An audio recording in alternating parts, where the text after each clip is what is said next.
Hi everyone, and welcome to my YouTube channel. Today's video should be a relatively short one. We're going to explore how easy it is to set an application's title. So sometimes it can be useful to not leave the generic, whether it be Microsoft Access or it could be the full path to where the database is, things like that. Sometimes we want to give it a much more useful name. We could identify if we're running as an MDE, ACCDE. So this would be a production versus, development version. We could look at the path. We could look at the username. All sorts of things we could do to give a custom name. Or we could also just have a static name that we want to use rather than, like I say, the generic heading that appears by default. Now, there are a couple of ways that we can go about this. So let's start off with the static manual approach, which we can do in the options. So in any database, you simply go down to File, Options. When the pop-up dialog appears, make sure you go on Current Database, and here you have the application title. So you can put in whatever you'd like, and when you press that OK button, you'll see at the top up here that title will now appear. So you've put in a title. Now that is a static title, and it will be that for everyone, and that may suffice your needs. But there are many, many cases where it can be useful to do this dynamically at runtime, normally at the load of the actual database. So using an autoexec macro, we would then run a function, a subroutine, a procedure that would update the title. Now, what would that procedure look like? It's not very complicated.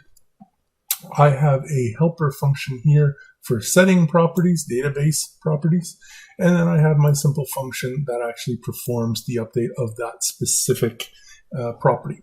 In our case, what we're doing is we're setting the property named app title. It is a text type of property, and then we are assigning it the value that we pass to the function. Lastly, and very importantly, we then have to run the application refresh title bar for that newly assigned property value to be reflected in the GUI, the GUI. So that's literally it. Now, what is this helper function? I have a link here to where I pulled this from. It's from another article I wrote many years ago about playing with database properties. But long story short is, we're going to come here, we're going to try to set that property. Now, if that property already exists, well, then there's no problem. We'll be able to assign it a value and we just move on. If it doesn't, it's actually going to cause an error. So we're going to come down into the error handling down here. And if it's specifically error 3270, which means property not found, so it hasn't been initialized yet, well, then we have to go through an extra step of creating that property. So we have to create the property and append it to the database properties. And then we can exit when everything's glorious. So that's basically it. That's what this guy does. It's just a helper. So it's going to come. It's going to try to assign it. If you can't assign it, then it will create it and assign it, obviously. So in both cases, we end up with the application title changed. If we just quickly look at how we would use it, it really is very simple. We simply have our function, and we give it my new app title, and we press enter, and if we come back to the database, you have my new app title, and we can do 2, and now we have, oops, it'd be good if I left access open, 2. So that's as simple as it is. Like I say, now you can call this, or just this line here, in your routine, which is part of an autoexec macro, to dynamically populate the title when the database loads.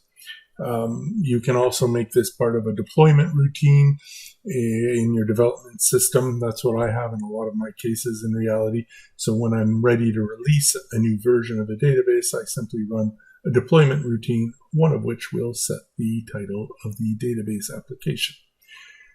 Anyway, I'm going to stop there.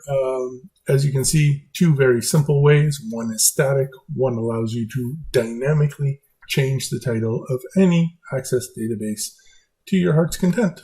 I hope this is helpful. We'll see you in the next video. Take care, everyone.